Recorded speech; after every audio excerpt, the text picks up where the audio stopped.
everyone. Thanks so much for coming. I'm David. I'm the one that sent you the invite. I work at TAU International. I work in the outreach and recruitment team. We work with all of our English speaking programs and making sure that helping them reach out to potential students. I'll do a quick presentation. It's about 5 minutes, just covering, what's waiting for you here at TAU, why you should come to TAU, and then hand over to Professor Abraham to present the program to you as well. But I'll be online the entire time afterwards and happy to answer any questions related to student life or dorms, anything like that. So let's begin. I'll just share my screen. Can you all see the presentation? Great. Yes, let's begin. Just wanted to quickly give you a bird's eye view of what's waiting for you here at Tel Aviv University. 30,000 students. We have 2,000 plus international from over 100 countries. We have, if you've ever been to campus, you'll know the campus is vast. It's 220 acres with 125 schools and departments and 9 faculties. Each faculty have their own building, their own library. So with 100 countries represented, and innovation is at the heart of everything that we do here at TAU. We're one of the top 100 innovation universities ranked by Reuters. We're also number 8th in the world of top schools producing VC-backed founders, and the only non-US institution to make that list. And the law faculty here, I think, was established in 1935. I think it was in 1936, before the original founding of the State of Israel. And the law building there, I think, was one of the first that was opened at TAU in the 60s. So when you come to us, you join an illustrious alumni of movers and shakers in all corners of business, of food, of commerce. I won't go into all of them, but there's a couple of noteworthy alumni. Yotam Ottolenghi, if you've ever been to the UK, he's actually more famous there than I think in Israel, and he's a very successful chef in a couple of nice restaurants.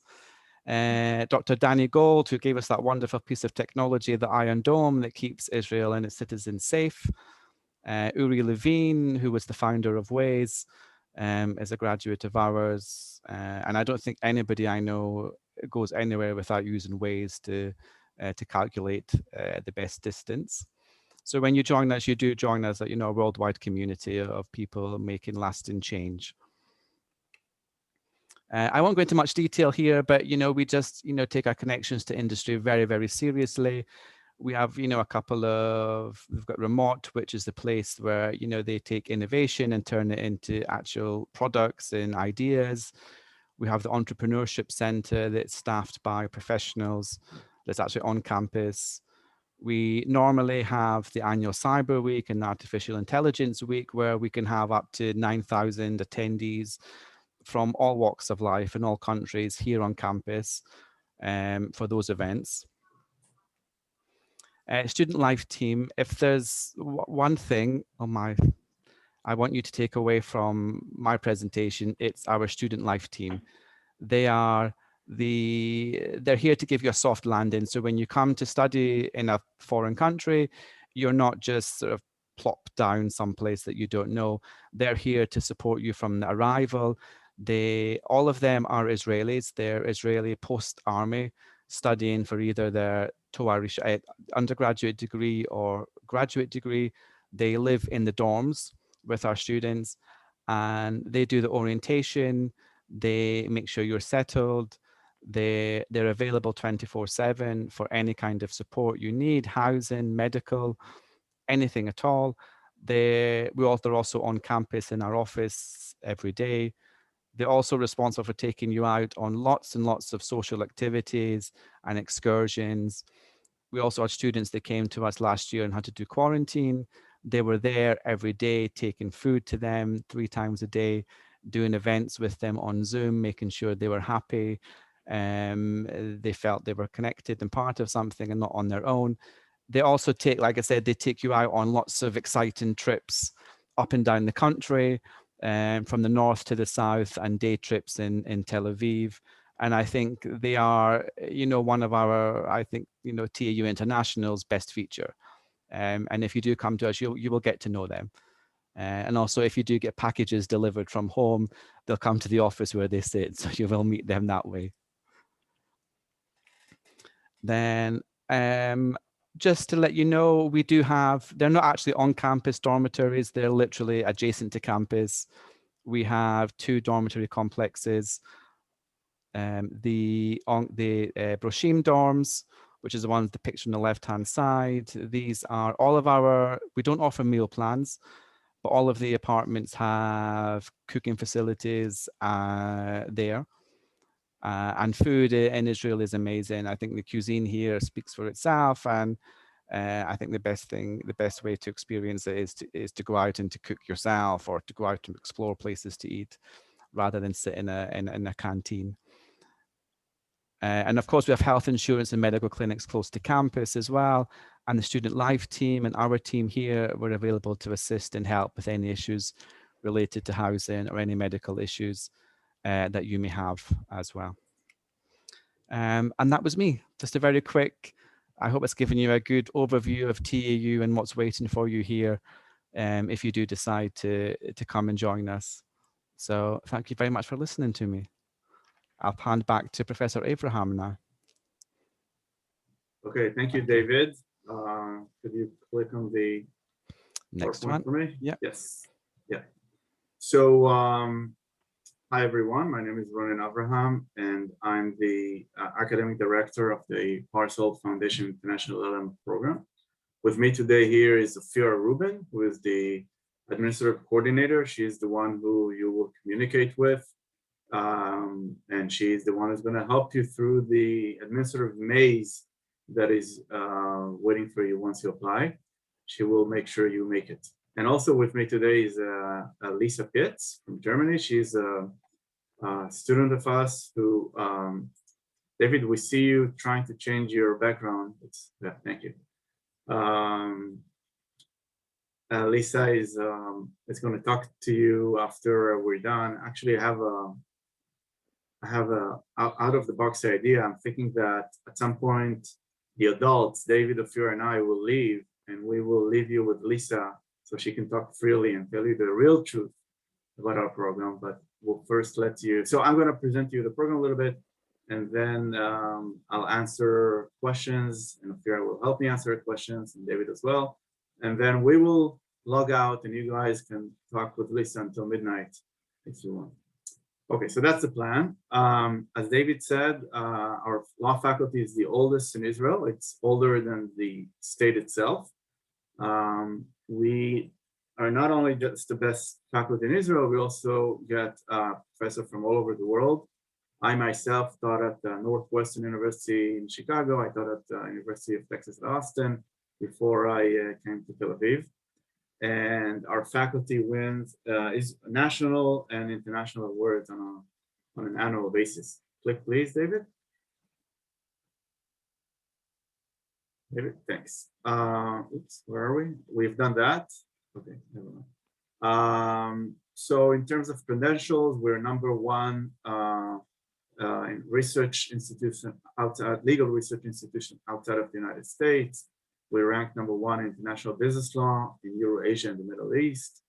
And our faculty is very active. It's published books, law reviews, peer reviews, journals, university presses books, everything. Very active faculty, very theoretical. Click, please. What about the program? By the way, you see on the right, you see the faculty. So you see the building on the left was built in the 1960s. That's why it looks like a building from communist USSR. The building on the right was built in the 1990s. And soon we're supposed to start a new building. It's going to be on the other side. You cannot see it. It's on the far side from us, a new building. Sometimes, I'm not sure exactly when we're supposed to get a new building built. So every 30 years or so, we're getting a new building for our faculty, 60s, 90s, and now 20s. What about the program? It's a 10-month program. You come here on September. We have what we call the course semester. I'll tell you about it in a second. But more generally, we offer 3 specializations. You don't have to specialize, but you can if you want to specialize in business law and international law and human rights and in law and technology. Click, please. Just to give you some idea of the courses we offer. So in business law, there's a course on energy and international intellectual property law and licensing of intellectual property and startup law, of course, and even Chinese legal culture and international commercial arbitration and corporate law and US mergers and acquisitions. We have about 40 or 50 visitors from abroad every year that teach courses in English. And of course, some of the courses are taught by our own faculty. In fact, some of the mandatory courses are even taught by our own faculty. Click, please. To give you an idea of the selection of courses we have for international law and human rights, there's international environmental law. These are all from last year or this year. Political philosophy of law, revisiting constitutionalism, the challenges of locating labor rights in constitutional law, American free speech, digital platforms, the welfare state, and the Israeli-Palestinian conflict. So this is just an example. I'm not sure what courses we're going to have next year, but this just gives you an idea. Yeah, click, please. In the law and technology track, we have digital copyrights, introduction to intellectual property, international intellectual property, visual arts, trademark law, competition law, and more. And again, every year things change. Some things stay the same, some things change. Click, please. Oh, we have there also startup law and philosophical foundation of cybersecurity. Yeah, click, please. Okay, so how does this program look like? What do we do in those 10 years? So as I said before, we have a course semester. The academic year starts like in Europe in mid-October. And but you guys come earlier, you come in late August, early September to start what we call the course semester, where you're being taught 3 courses that we believe give you a good springboard for jumping into the academic year. So one is about Israeli law, another one is about actually economic analysis of law, and the third one is about is going to be about equality and research, something like that. So that's the course semester. This is where the entire class, 15, 20, 25, I'm not sure how many you're going to be, the entire class studies together almost every day. In that course semester, you get to know each other, you make friends. We also do some social activities with you. Here you can see a trip we did to northern Israel. I don't know if you can see Lisa here somewhere. Lisa, do you see? Yeah, Lisa is here. So look at the top. The beige sheep in the back. Exactly, the top photo in the middle, exactly in the middle, you can see Lisa there. This is a trip we did to northern Israel to meet all sorts of social and cultural groups we have in Israel. The group you see here are called the Druze, very interesting religion and culture. That was not in the course semester, but we also have some activities for you in the course semester. Then you start the academic year. During the academic year, you still have workshops, and you still have some things that are mandatory that you have to take together with your other friends in the class, and it's just for you, just you guys studying together some stuff. But the vast majority of the courses are taken with other students from either other LLM programs, exchange students from all over the world, and Israeli students. We have a very interesting project which we call Local Legal Practice, where during the spring break, not the spring, I'm sorry, the break between the semesters, which starts mid-January and goes to like early March, there's like 6 or 7 weeks there. Some of you may want to go back home. Some of you may want to tour Israel, and some of you may earn credits while working at law firm.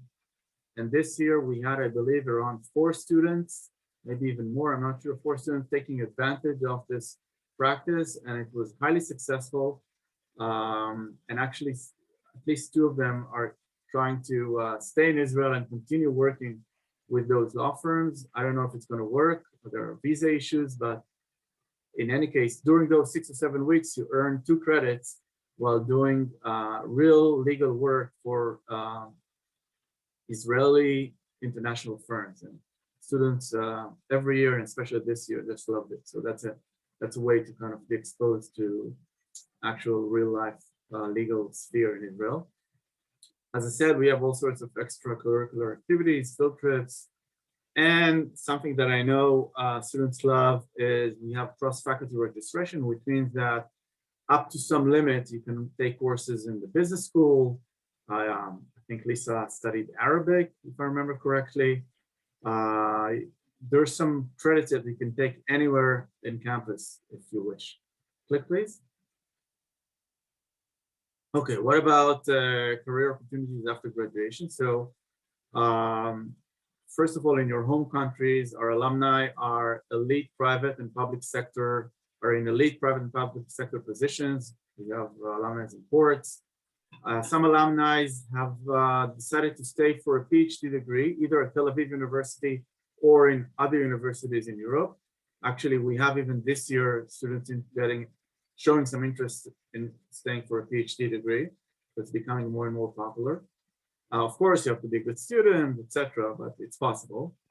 Our alumni in their home countries are managing partners at top law firms, executives, and journalists. And every year we have about 10% of our students deciding to move to Israel, either because they fell in love with a man or a woman here, or because they were offered some great job opportunity, or because they fell in love. For whatever reason, every year we have about 10%, 2-3 students staying in Israel, and I believe this year it's going to be the same. Click, please. Oh, and now we have a real hero of tonight, Lisa Pitts from Germany. And Lisa, why don't you give your pitch a little bit, then we'll open it up for Q&A for us, I mean David, Ophir, and myself, and then we'll log out and you guys can ask Lisa the real hard question. So go ahead, Lisa, and thanks for coming. Right, hello, I'm Lisa, as Ronan said, from Germany, as apparently almost everyone here. I studied law, of course, in Germany and did my first state exam at the beginning of last year. And then I came to Tel Aviv to study in the LL.M program and do the international law and human rights track. So as Ronan said, it started in September with the core semester. Back then, everything was still on campus, but after a month or so, the COVID numbers rose, so we had to mostly go to Zoom. But I have to say that the LL.M program really made an effort to keep as many classes as possible on campus, or sometimes at the museum if this was some kind of loophole we could go through. So it was really nice of them and I really appreciated it. And I think even the classes that weren't on campus but on Zoom, I think was not such a big deal.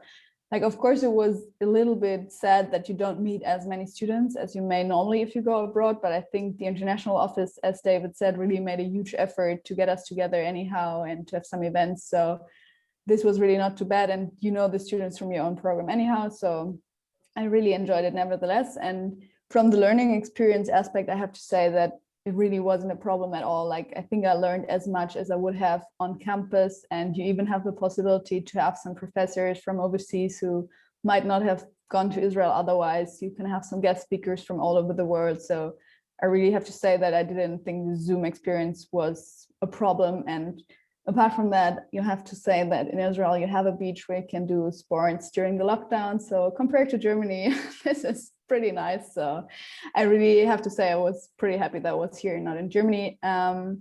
However, as you probably heard with the vaccination campaign in Israel right now, including us students, like all of us got vaccinated, we don't really have those problems anymore. Most classes moved back to campus or will soon, and pretty much everything is open here at the moment. So I would say Tel Aviv is really the place to be at the moment. And more generally about the program, as I said, I study international law and human rights here, so maybe this is very specific to this, but I have to say, especially compared to German law, the law approach taken by TAU is way less technical and abstract, but more about law and practice and the political and social implications. And I personally really appreciate this a lot because I think it really adds something, especially to the legal education in Germany. I don't know what it's like in Brazil, but compared to Germany, this really added something for me. And also this possibility to take classes from the other faculties. Like I learned Arabic here, but I also took some classes from the conflict resolution program and the security and diplomacy program. And I really, maybe it's just me, but I really enjoyed it because I think it's really valuable to add some stuff to the purely legal studies. And apart from that, of course, Tel Aviv is really an amazing city to live in. It's expensive, I cannot deny this, but it's really great to live here. And also Israel, I think it's a great country actually to study in, be it tech law and business law with the whole startup nation, but also international law and human rights. I think it's really interesting because kind of everything Israel does is kind of mirrored on the international law level. So you really see international law in action. And for me, it's really, really interesting. So I can definitely recommend it. And I totally understand any doubts you might have with the whole COVID situation, like me last year, 100%. And it was such a tough decision, but I'm really happy that I did it. And I'm here for you if you have any questions. And you can also have my mobile phone number and text me if you have any more. So go for it. Okay, great. Thank you, Lisa. Thank you very much. David, is there any other slide or that was the last one? That's the last one. Great. So can you please stop sharing the screen so we can see everybody? And if you guys, those who did not open the cameras, if you want to open the cameras, that would be great. And I will now, and David and Ophira will answer any questions you have. So we need someone to break the ice. I have a question. Yeah. I think it's a very simple one. I have a question. When is the end of the program? Is it the end of June or the end of July? That's actually a tough one. Ophira? Sorry. I'm not sure. So the last date of class is June, but you stay on for a month longer. If you want, right? Yes, so the like housing is till end of July. Ah, okay. Yeah. But the You end of the also have to- program, the end of the program is end of June. Yes. So okay. Okay. Yeah. Thank you. I know I should know that, but that's not my strength. What else? I also have a question, also an easy one. How I many? saw the last one, the easy last one. Yeah. The last one Sorry, was- sorry yeah. for that. No, how many students are there per semester? I saw some pictures, so I guess there are around 20, but I'm not sure if it's the whole group I saw there. So it varies from year to year. This year was our smallest class ever, and because of COVID, obviously, and we had 12 students. I think the largest ever, I'm a new director, this is my first year, but if I recall correctly, our largest ever was 24. So you should expect something in that range. It's a small group. We, as you probably guessed, don't admit everyone. We have, first of all, there's a minimum requirement that you have to pass. And even after you pass those minimum requirements, we read carefully your file. So it's a small and elite group of people. And I cannot tell me, of course, how many will be coming next year.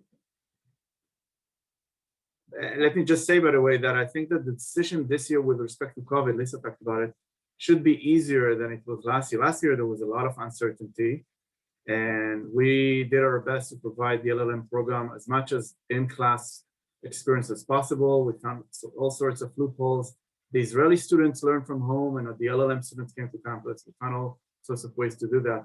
But now, when everybody's vaccinated, I don't want to I don't want to bring bad luck to us, but I just don't see why we will not be. We're already almost fully back in campus, but I don't see why COVID-19 will impact you unless something terrible happens. But in general, as far as we can tell right now, you guys come here, you get vaccinated. If you're not already vaccinated, we'll get you vaccinated. And once you are vaccinated, you're free to go anywhere in Tel Aviv and in campus, and that's it.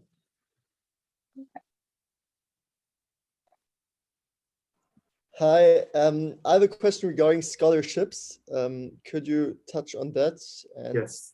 briefly explain what the options are? Yeah, so we have several types of scholarships. Some of them are merit-based, which means that they're based on your GPA. We have a special office at TAU that translates your transcripts and tell us, it kind of tries to normalize Germany with Brazil, with France, with kind of, it does a global GPA. And then based on your global GPA, you may get some money. This is almost automatic. I have very little discretion, and I'm happy that I don't have discretion here. So that totally depends on you. Then we have need-based scholarships. So if you come from a problematic economic situation, yourself, your country, then we will give you some forms. You will have to apply. We will check everything, and then you might get some more money there. In addition, we have what's called the COVID-19 scholarship, which is a scholarship that TAU gives, again, based on merit, but gives to good students. By the way, each scholarship could be $2,000-3,000, maybe a little bit more, maybe a little bit less, depends. The same with the COVID-19. If you have good grades, the university, it's not, the first two scholarships were me, the faculty. The COVID-19 scholarship is the university. It's not just for law students, it's for students in all departments, so it's very competitive. But we did have students getting this scholarship this year. So I don't see why we will not be able to get some of you those scholarships next year. These are the general ones. And then we get to have all sorts of scholarships that are very unique. For example, we have Friends of Brazil. There are some donors there, they give money. It's just from people from Brazil. So even though I may want to give it to someone from France, I cannot. I have to give it to someone from Brazil. Then we have donors that give only for women. So we have all sorts of things that are very unique and are not general, and then you have to kind of meet some criteria. But the three general ones are the ones that I told you. They're the merit-based, the need-based, and the COVID-19 scholarship. These are applicable, are open to everyone.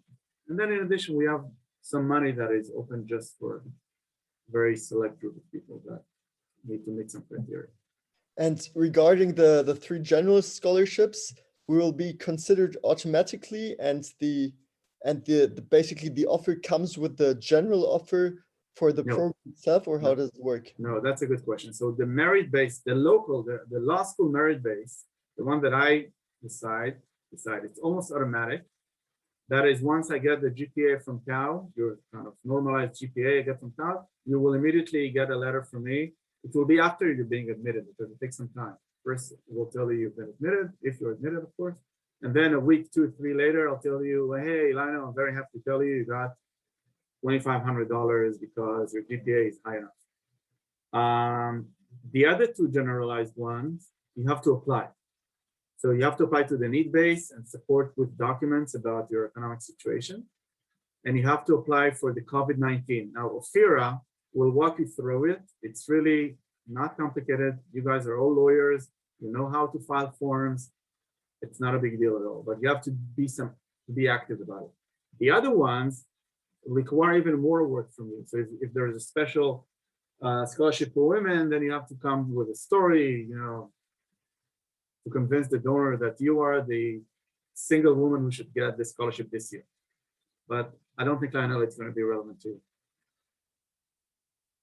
this specific scholarship. No, thanks. That's answered all my questions. Thanks.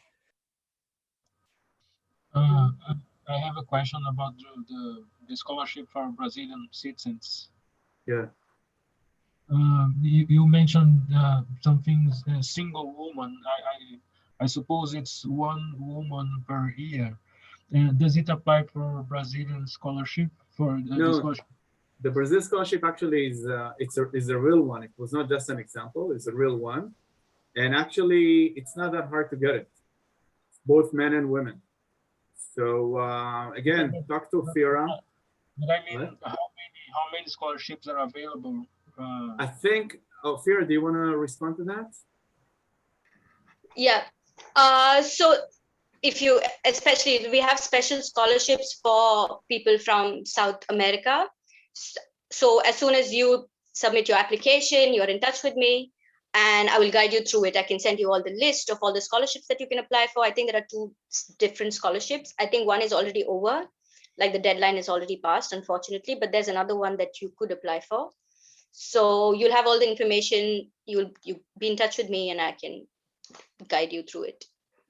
I just want to be clear that when we say scholarship, we're not talking about full scholarship. We're talking about, again, $2, $3, sometimes $4,000. But if you collect, if you collect 1 or 2 and even 3 of them, then you're in a very good situation. Okay, thank you. Can I just also mention, just on scholarships, that if it's relevant to also explore Massa, they do offer quite good scholarship options for graduate degrees. Right. Ophira, again, Ophira will guide you. We also have a scholarship for people from Canada. We have, but there's no one here today. We have a scholarship for people from Russia, but there's no one here today. Even Russia origin. So even if you're from France, but your parents are from Russia, we have a scholarship for you, partial scholarship for you. So Ophira, once you apply, Ophira will give you all the information you need. And of course, we would love you to collect as many scholarships as you can. By the way, you should also try your own country, right? Your own country sometimes have scholarships and you should pursue them. If it were up to me, I would love you to come here for free. Unfortunately, it's not my own business. I have another question. So Yes. from what kind of countries are the people in the program? Because here in this call, there are a lot of people from Germany, and of course I love Germans, but I go abroad to see like more cultures and more people. So what kind of countries are part of the program? Yeah, so first of all, you should go to our website. There are videos and of people from, like, I don't know, we have like historically in all the program year, it's like we have, I think, from like 30, 35 different countries. And you can see each year from which countries you have. So if you want an accurate information, you should go to our website. But just this year, to give an example, this year we have, of course, from Germany. We every year we have 3 or 4, maybe 5, but not more than that, students from Germany. Germans loves us, and we love them. So this year, Lisa, I can help you. We have Germany, we have France, we have Poland, we have Spain, we have Ethiopia, we have the United States, we have China. What did I forget? Brazil. Russia? Did we have Russia already? Russia, I didn't say Russia, Poland, right, and Brazil. So this is just this year. I of course, cannot tell you. I can guarantee you that we're going to have at least 3 students from Germany. I can guarantee you. Well, that's fine with me.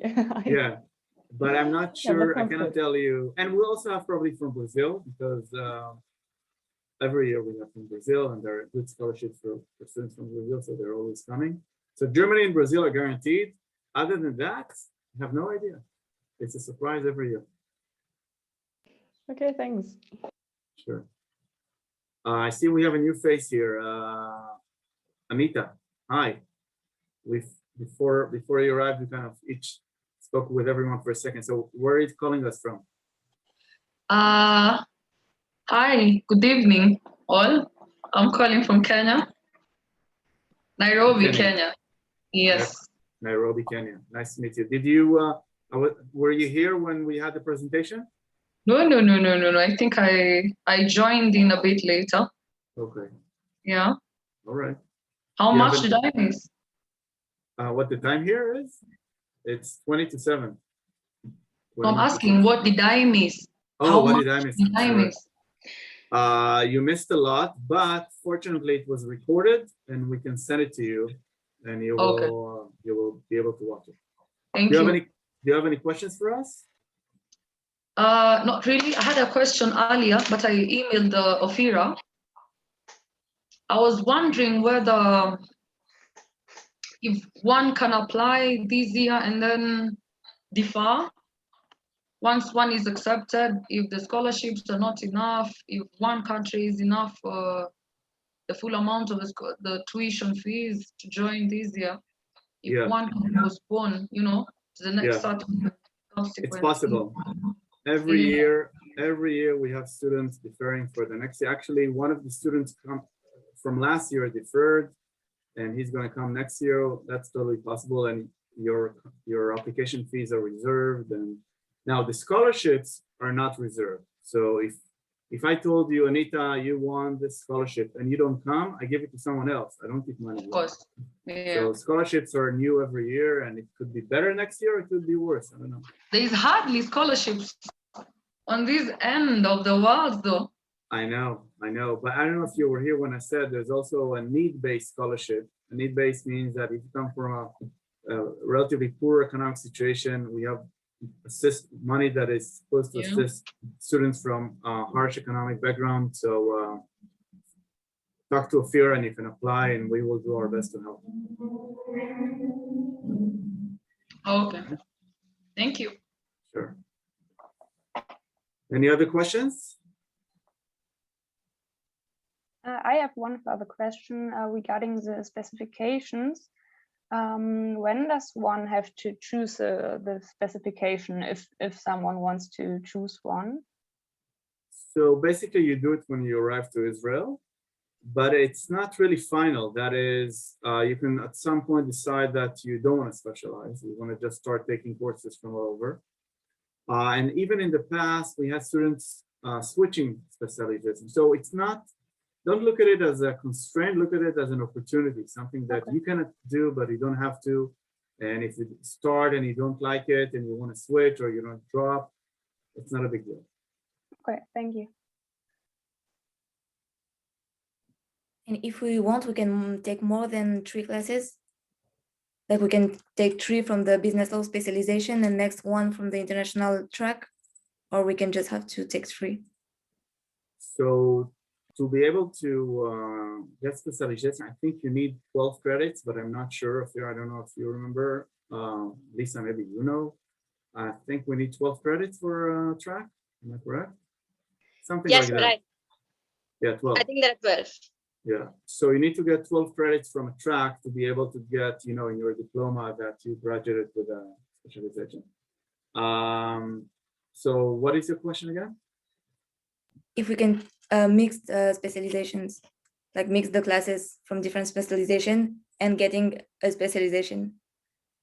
You know, like if we take a major in business law, for example, maybe we can also take classes from one other track, just like to learn from. Yeah, you can definitely do that. You can take any courses you want. You can take courses and mix them however you want.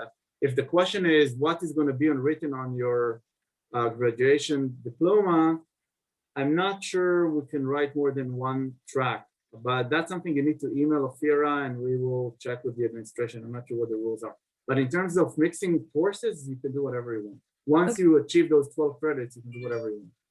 Okay, thank you. All right, what else? So if there are no other questions, I think we, the adults here, are going to leave you with Lisa. David, can you make her the host? Of course, I'll give it over to you, Lisa. And then maybe stop recording so that